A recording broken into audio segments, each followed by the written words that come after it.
Veterans, oh my veterans, all over the world, don't worry about a thing, cause every little thing gonna be alright, because this is my message to you.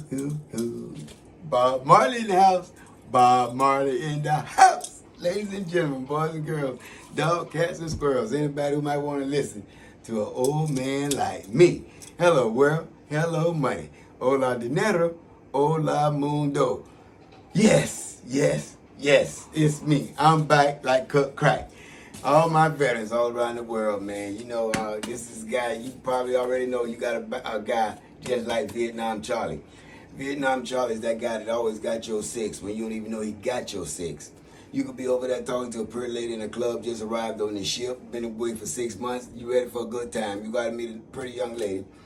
And it's six guys that don't like you over there talking to that young lady because they've been trying to talk to a young lady for 3 or 4 weeks before you arrived on the ship. And she blew them off, didn't give them time to date. But she liked your conversation. And they was upset and mad, jealous. So they conspired to hurt your friend. And here go Charlie. Charlie conspired. He overheard the conspiration that was going on to hurt his friend. And Charlie took all 6 of those guys out. They was 6'6", 280. All 6 of them, at the snap of a finger. And the guy over there, G.I. Joe, he don't even know Charlie took him out. That's just up for Charlie. You see, he been cut from throat to throat, scars everywhere. This is your guy, man. And then give him a little Jack Daniels, man, he'll be out there warring with you all day long. All right? So that's my boy, Vietnam Charlie. I go everywhere with Vietnam Charlie. That's my partner in crime. All right, ladies and gentlemen, boys and girls, all my soldiers all over the world, I'm thinking about you at this present moment. You know, with this channel, we uplift all our veterans every single day. I mean, God gave me this call and he told me to put it on my heart and go out here and talk to my veterans and get my veterans and uplift them. And so that's what I'm going to do, man. This is my calling, guys. And it's just for the people who was veterans that know what I'm going through and what I've been through as a veteran. So I know what you guys are going through as well.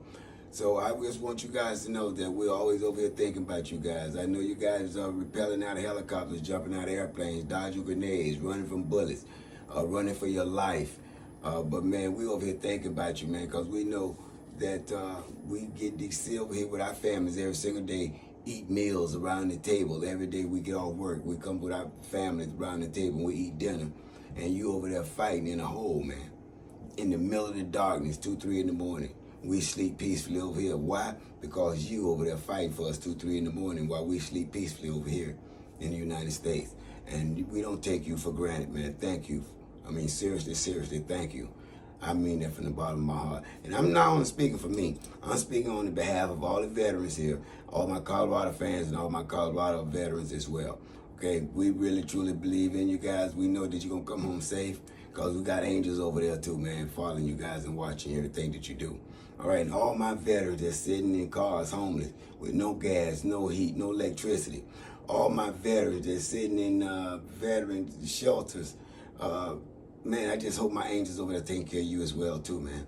Because I know in these shelters, man, you think nobody caring about you. Family that probably ran away from you. But that's not the case, man. An angel will never run from you, man. An angel gonna be there to feed you, man. They're gonna put clothes on your back. You know, I tell all my veterans, man, they didn't bring you this far. Okay? They didn't bring you this far for no reason. They brought you here for a reason, man, to get this far. So my angel's gonna take care of you, man. But you just gotta stay prayed up, man. They're gonna get better for you. And all my doggone veterans, man, and all those doggone veteran hospitals and city hospitals, man, I know my nurses and my doctors, those are the angels. That's your last line of defense. Those people, they're gonna take good care of you, man. They're going to take good care of you. Guys, I go around the VA all around the country. And I tell you, man, I don't get treated but nothing but good. They treat me so well every VA I've been to, man. I have no complaints about no VA. Because when I'm sick or whatever problem that might occur with me or my body, man, they're right there. The VA take good care of you, man. They put you through all kind of machines, scans, everything, man, from top to the bottom. They're going to make sure they take good care of you, man. That's why I continue to understand why people talk so bad about my VA nurses and my VA doctors. These are great people, man. They get up in the morning, leave their family to come take care of your family.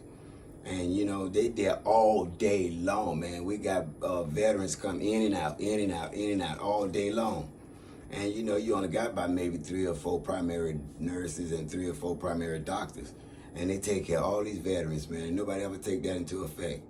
But I do. And I told you guys, I sit in these VA hospitals, man, and I observe everybody, man. From the janitor to the cook to the maintenance man to the nutritionist. I watch everybody and everything, man. And I be so impressed everywhere I go. I be impressed in these VAs, man. They are very proficient. They do great, great work. They do great work, man. Thank you, nurses. Thank you, doctors. Thank you, janitors. Thank you, maintenance men. Thank you, nutritionists.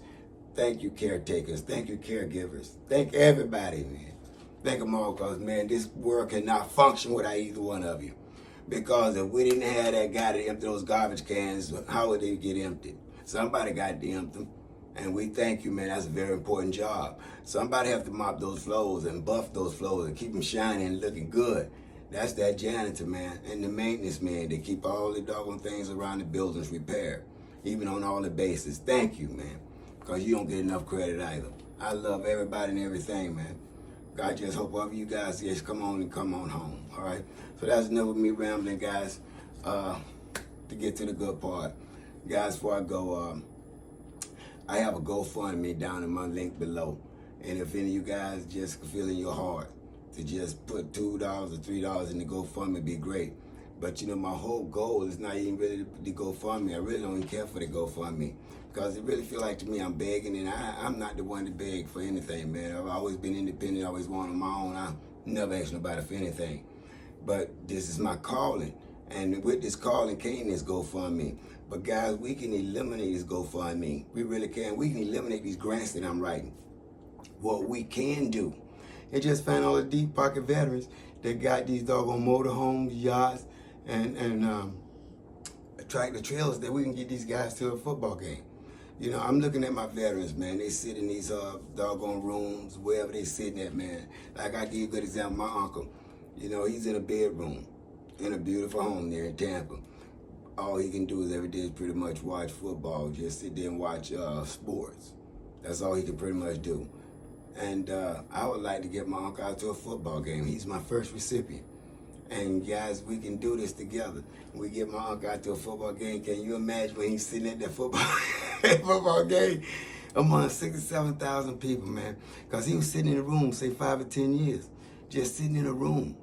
You know what I'm saying? And my aunt, his wife, taking care of him.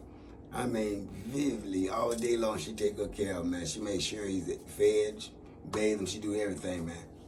My aunt is phenomenal, man. And can you imagine me sitting at the game with him? And 67,000 people saying, Mr. Jimmy Lee Gilchrist, thank you for your service. Thank you for everything you've done for this country. We don't take it for granted. Thank you, sir. And everybody will stand up and give you a round of applause. Man, come on, man. Can you imagine that feeling? It got to feel good, man. It got to bring a tear to the corner of your eye. And that's all I want to do, man. That's all I got left to do. I'm at 68 years old. I don't know how long I'm going to be here on earth. But I know as long as I got breath in my body, I'm going to continue to be screaming and hollering to help out my veterans, man. My part is just to get them to a football game. I can't do the healthy part, you know, where the nurses and the doctors take care of them with all their physical limitations and things of that nature. But what I can do is get them out to a football game, something that they really enjoy and want to be around the crowd, man. But they don't have the money. They don't have the right transportation. But we can provide all that, man. We can provide all that. You know, just find these veterans with deep pockets, man, who got the motorhomes, got these doggone yachts, man. We can put them up on the waterways right to a football stadium. All right? So, guys, I'll just ask you, man, find the veterans out there, man, who can help us out. I really need your help, man. I just want to get my one veteran before all the season over. If we can just get one veteran, man. You know, I'm working on my Korean veterans and my Vietnam veterans. These are guys that, you know, is declining fast. And you don't know when God gonna call them home. But if I can do this, man, just get one out to a football game, man, they're gonna make all us feel good. All my Colorado fans, all my doggone Colorado veterans, and all my veterans around the world. Man, they're gonna be great.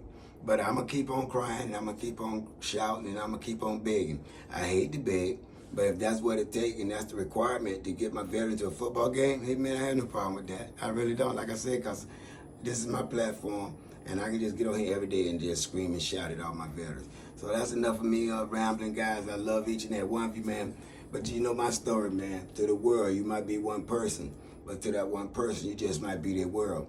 And I want to see each and every one of you at the top. I'm going to see each and every one of you over the top.